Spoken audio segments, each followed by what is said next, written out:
Hello friends, यह जावा का पहला लेक्चर है और हम इस लेक्चर में फुल एक्सप्लेनेशन के साथ जावा के बेसिक्स को समझेंगे।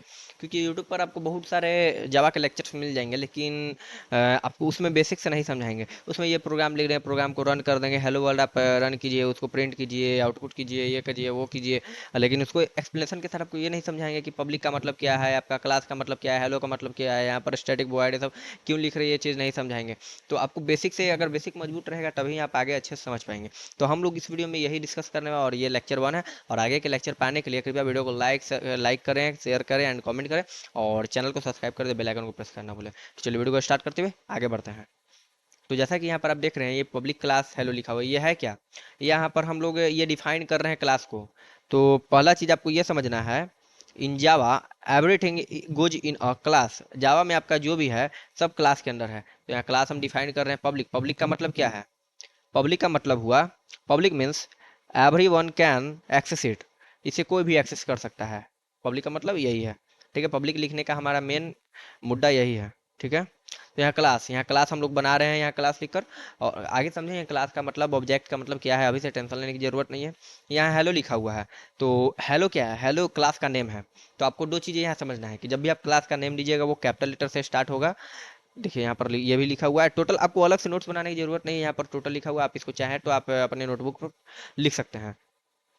देखिए यहाँ पर class class name start with capital letter.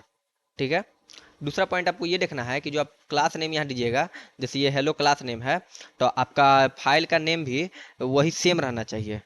क्या होना चाहिए? File name and class name must be same. तो मैं आपको एग्जांपल के साथ समझाता हूँ। जैसे यहाँ पर ये क्लास का नेम हमने हेलो दिया है, तो वैसे ही जैसे देखिए क्लास का नेम क्या है? हेलो। तो वैसे ही फाइल का नेम क्या होना चाहिए? हेलो डॉट जावा। जैसे कैपिटल लेटर में फर्स्ट लेटर लिखा हो वो, बाकी स्मॉल, वैसे ही सेम चीज़ होना चाहिए। क्लास का नेम एंड फाइल का नेम दोनों सेम होना चाहिए। चलिए आगे समझते हैं हम लोग। इसे रेज कर दे रहे हैं आगे। आपका यहाँ पर हो गया ये पब्लिक स्टैटिक वॉइड मेन। ये क्या है?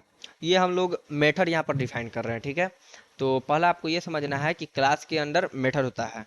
ठीक है, किसके मेथड किसके अंदर होता है? क्लास के अंदर मेथड होता है। ठीक है, तो यहाँ पब्लिक, पब्लिक का मतलब भी यहाँ पर वही हुआ। Public means everyone can access it, कोई भी इसे एक्सेस कर सके। ठीक है, यहाँ स्टैटिक, यहाँ वॉइड का मतलब इसका जो मेथड, मेथड का मतलब क्या हुआ? मेथड मेन चीज़ है। ठीक है, मेथड का मतलब क्या हुआ? तो आप अगर आप दूसरा लैंग्वेज पढ़े होंगे, कोई और लैंग्वेज, तो उसमें हम लोग फंक्शन बनाते हैं। ठीक है, क्या बनाते हैं? फंक्शन। तो उसी को हम लोग जावा लैंग्वेज में क्या कहते हैं? मेथड। फंक्शन ना कहकर हम लोग जावा प्रोग्रामिंग लैंग्वेज में उसको मेथड कहते हैं। ठीक है, यहाँ पर ये क्या है? ये आपका नेम हुआ। किसका नेम हुआ? मेथड का, मतलब मेन। ठीक है, और एक और चीज़ आपको यहाँ पर समझना होगा कि the main method where program starts running. आप ये क्लास है, क्लास के अंदर बहुत सारे ऐसे मेथड्स बना दीजिए। ये क्लास के अंदर आप बहुत सारे ऐसे मेथड्स बना दीजिए। जब तक आप मेन मेथड नहीं लिखिएगा, मेन मेथड एक ही डिफाइन होना चाहिए, और वही जो है आपका प्रोग्राम रन करता है।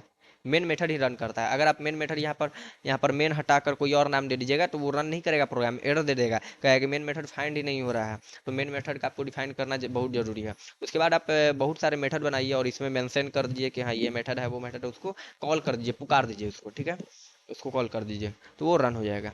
और यहाँ पर क्या कर रहे हैं हम लोग? यहाँ पर पैरामीटर दे रहे हैं, स्ट्रिंग एरेस। ये एरे है, एरे स्ट्रिंग, हम स्ट्रिंग टाइप का एरे हम लोग यहाँ पर इसके पैरामीटर दे रहे हैं।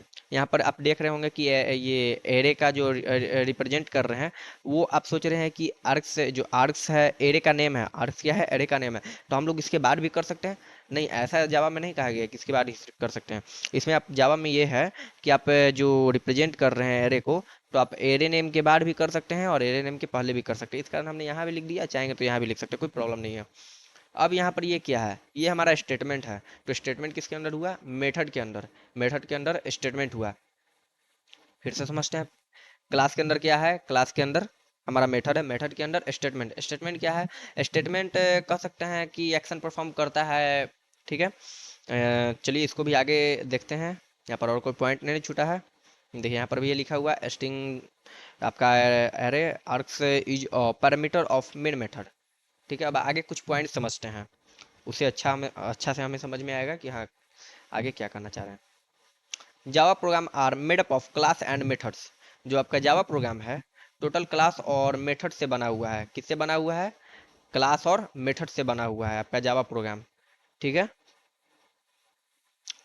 यहाँ पर methods are made up of statements. Method यहाँ किस चीज़ से बना है आपको बताया, मेथड के अंदर आपका स्टेटमेंट है। मेथड आपका मेड अप ऑफ स्टेटमेंट्स, बहुत सारे स्टेटमेंट्स इसमें हो सकते हैं। जैसे क्लास में आपका बहुत सारे मेथड्स हो सकते हैं, वैसे ही मेथड्स में बहुत सारे स्टेटमेंट्स हो सकते हैं। ठीक है, statement is a line of code that perform some action, basic action. मैंने आपको क्या बताया कि जो आपका स्टेटमेंट है वो कुछ एक्शंस परफॉर्म करता है।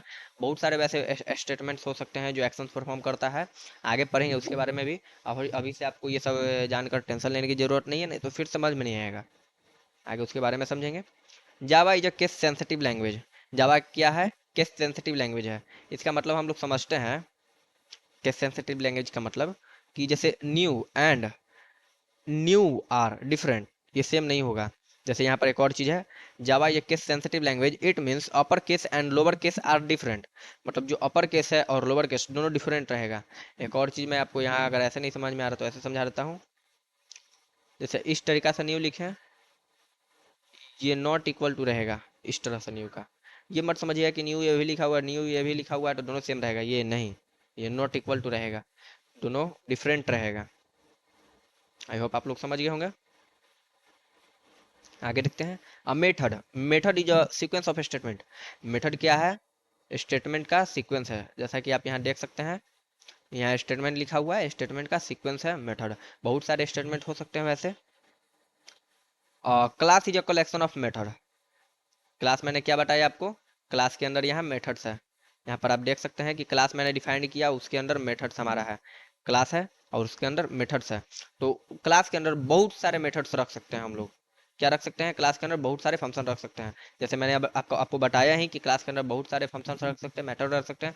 लेकिन आपका उसमें एक बहुत ही जरूरी मेथड है जिसका नाम है मेन, वो रहना चाहिए। अब बाकी कोई भी मेथड बनाइए उससे कोई प्रॉब्लम नहीं है, जो आपका प्रोग्राम रन करता है उस मेन मेथड को ही रन करता है। और उसमें आप किसी भी मेथड को कॉल करते हैं तब वो दूसरा मेथड रन होता है। कोड स्ट्रक्चर, कोड स्ट्रक्चर को समझेंगे हम लोग। सोर्स फाइल, सोर्स फाइल के अंदर होता है क्लास, क्लास के अंदर होता है मेथड्स, मेथड्स के अंदर होता है स्टेटमेंट, जैसा कि मैंने आपको बताया है। और चलिए इसको प्रैक्टिस करके भी हम लोग समझेंगे प्रोग्राम को। देखिए, आपका यहाँ जैसे ये फाइल हुआ, इसको जूम कर लेते हैं। ये फाइल नेम हुआ, ठीक है। ये सोर्स फाइल हुआ। सोर्स फाइल के अंदर हमारा क्या हुआ? क्लास। जैसा कि आपने देखा था यहाँ पर है सोर्स फाइल। सोर्स फाइल के अंदर क्या है? क्लास। क्लास के अंदर मेथड्स, मेथड्स के अंदर स्टेटमेंट। यहाँ भी देखते हैं, सोर्स फाइल के अंदर क्लास, क्लास के अंदर मेथड्स, मेथड्स के अंदर स्टेटमेंट्स। ठीक है, अब इसको रन करेंगे। देखिए हेलो वर्ल्ड यहाँ प्रिंट हो गया। तो ये क्या कर रहा है? ये स्टेटमेंट क्या कर रहा है? हमें एक्शन परफॉर्म कर रहा है। ये वहाँ पर कह रहा था कि आपका ये स्टेटमेंट क्या करता है? कुछ एक्शन परफॉर्म करता है। जैसे यहाँ पर मैंने रन किया वैसे यहाँ पर एक्शन परफॉर्म करके ये प्रिंट हो गया। ठीक है, आई होप आप लोग के लिए ये वीडियो हेल्पफुल होगा। और ऐसा ही हेल्पफुल वीडियो पाने के लिए इस चैनल को सब्सक्राइब करें, बेल आइकन को प्रेस करें, और वीडियो अच्छा लगे तो कृपया वीडियो को लाइक शेयर एंड कमेंट करना ना भूलें। और इसका जो आप नोट्स है, नोट्स में अगर आपको चाहिए तो मैं आपको नोट्स सेंड कर दूंगा। ठीक है, ये इसमें डिस्क्रिप्शन में आपको अपलोड कर दूंगा, आप वहाँ से जाकर इसको पा सकते हैं। ठीक है, तो thank you for watching this video. जय हिंद, जय भारत। मिलते हैं आपसे अगले वीडियो में।